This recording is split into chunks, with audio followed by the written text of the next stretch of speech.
Chapter 47. The Song of Moses. Exodus chapter 15, verses 1 to 22.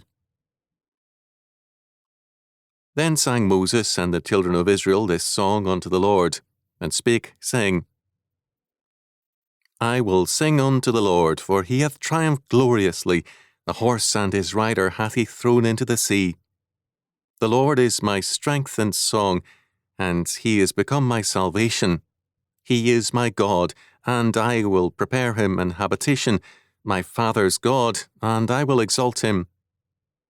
The Lord is a man of war, the Lord is his name. Pharaoh's chariots and his host hath he cast into the sea. His chosen captains also are drowned in the Red Sea. The depths have covered them. They sank into the bottom as a stone. Thy right hand, O Lord, is become glorious in power. And in the greatness of thine excellency thou hast overthrown them that rose up against thee. Thou sentest forth thy wrath, which consumed them as stubble.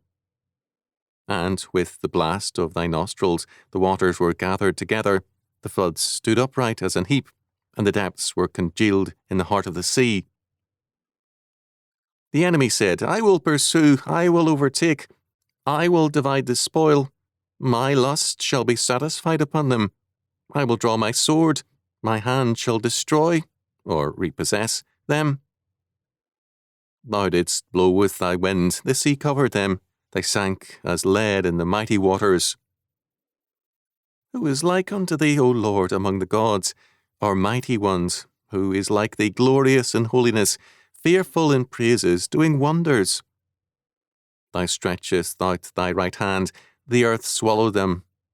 Thou, in thy mercy, hast led forth the people which thou hast redeemed.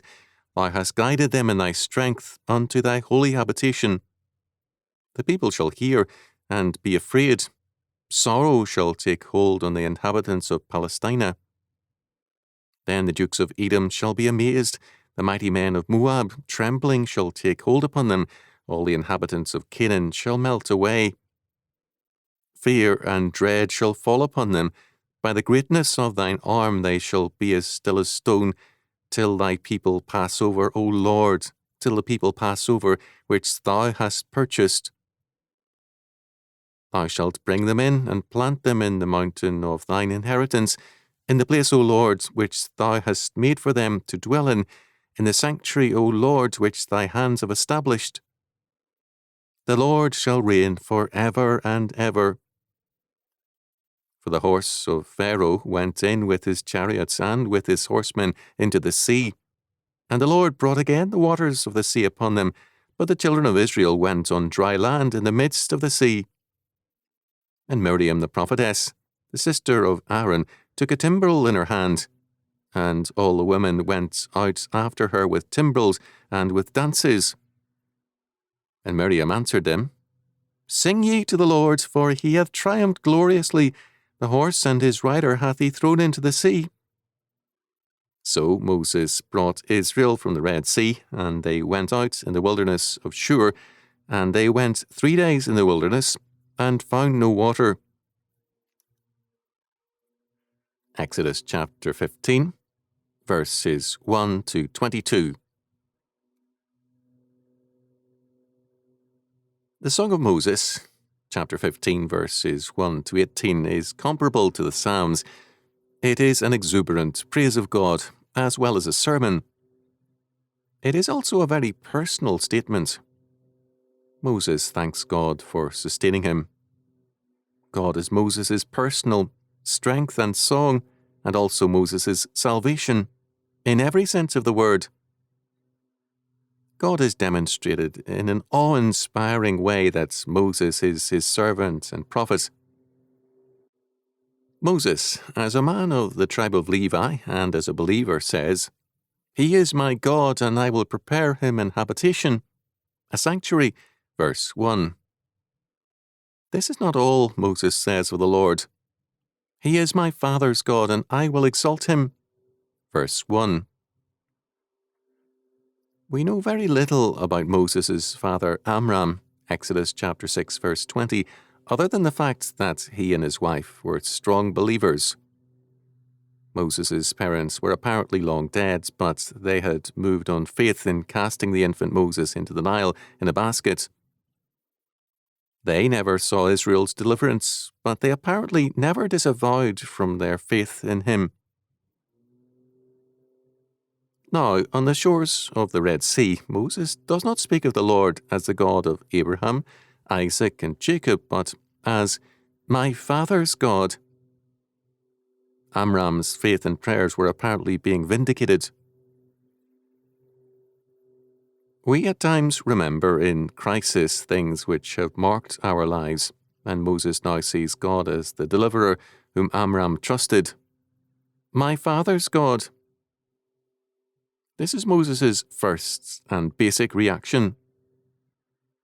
Then, as Kate pointed out, the song has 3 major ideas, although we can say there are 4 if we include Moses' personal statement in verse 1. The first, for Kate, is Moses' declaration that Israel's salvation is totally God's act. He does not remind Israel of its fearfulness and complaining. He simply says, it is God who alone and without any help or effort delivered Israel. His opening statement is, the Lord is a man of war, verse 3. Both pacifists and anti-pacifists have made heavy use of the Bible to argue their cases. The Bible does not speak for peace, but it also speaks of war as at times necessary and just. God moves against evil, and so too at times must we. In this instance, without any effort on any man's part, the Egyptian army, with its best officers, is drowned in the sea. There was a miraculous parting of the waters. The enemy pursued Israel into the sea, determined to exact vengeance and repossess or destroy them. Instead, the Egyptians were destroyed because the natural world is God's creation and totally serves His will and purpose. Modern man's evolutionary faith is in the natural order. So too pagan man believed in the natural order as determinative and hence sought control of natural forces. Over the centuries, a variety of means, occultist, magical, alchemical, scientific and non-scientific, have all been employed in the attempt to understand and control the natural realm as supposedly the ultimate order. Power in that sphere is seen as the key to total power. This natural order, which Egypt deified, had now become its death. When the United States detonated nuclear weapons over Hiroshima and Nagasaki, Japan, near the end of World War II, the initial reaction was one of horror. Then we were told the key to nature had been unlocked and that a world of utopian possibilities was opening up. The Livermore, California laboratories were set up to subsidize this utopian scientific effort. Little has resulted from it, however. Moses stresses another aspect of God's nature. Having dealt with God's justice, he now turns to his mercy. Verse 13. All that God had done for Israel is to be merciful. There was no reason why Israel was not also destroyed in the sea other than God's mercy. Thus, second, we are told much about God's nature and being. It is emphatically clear that God is neither a vague nor abstract thing. He is not reducible to the Greek idea of a first cause who starts creation and disappears. 18th century deism had Greek roots. To have a God who is also only a source of principles is not biblically tenable. The God of Scripture and of the Song of Moses is the God who creates, predestines, governs, and incarnates himself in the person of Jesus Christ.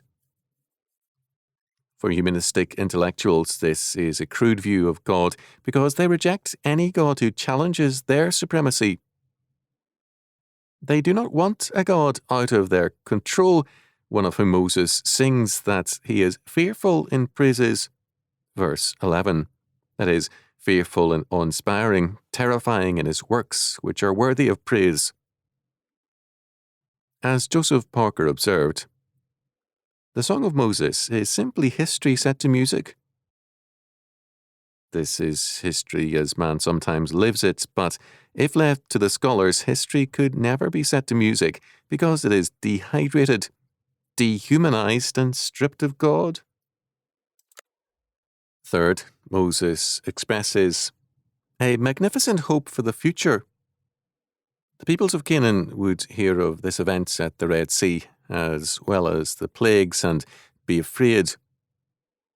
The same would be true of Edom and Moab. Fear and dread would possess them. Years later, Rahab would speak of this fact. Joshua chapter 2, verses 9 to 11.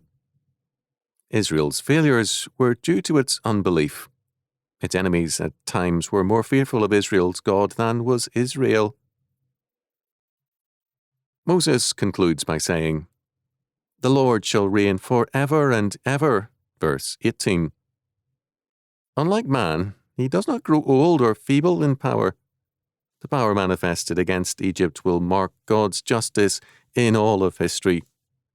There can be no true vision of history without first knowing God. The blindness of contemporary rulers and peoples to God is comparable to the blindness of Pharaoh, and too often the blindness of the Church is comparable to that of Israel. An ostensibly orthodox and reformed periodical that went into my wastebasket not so long ago dismissed my writings as invalid because I expect victory for Christ's kingdom in time. To believe that we are called to defeat by Christ is an amazing example of blindness. After Moses' song, his sister Miriam took a tambourine and led the women in a joyful dance, singing, "Sing to the Lord, glorious is he, the horse and his rider he has hurled into the sea." Verse 21. Miriam is here called the sister of Aaron. Since Moses was not in the household but with Pharaoh's daughter until he reached maturity, and then with Jethro, Miriam was closer to Aaron and was identified with him. In verse 22, we have a blunt reminder that God's blessings do not remove trials and testings. They may increase them, and often do. After 3 days' journey in the wilderness of Shur, the great Israelites' encampments had a serious problem: no water. I once knew a woman who never lost an opportunity to say that she was saved, a questionable statement, and that, since her salvation, all her troubles were over. The woman was totally mad. She refused religiously to face up to any problems, and she herself was her most notable problem.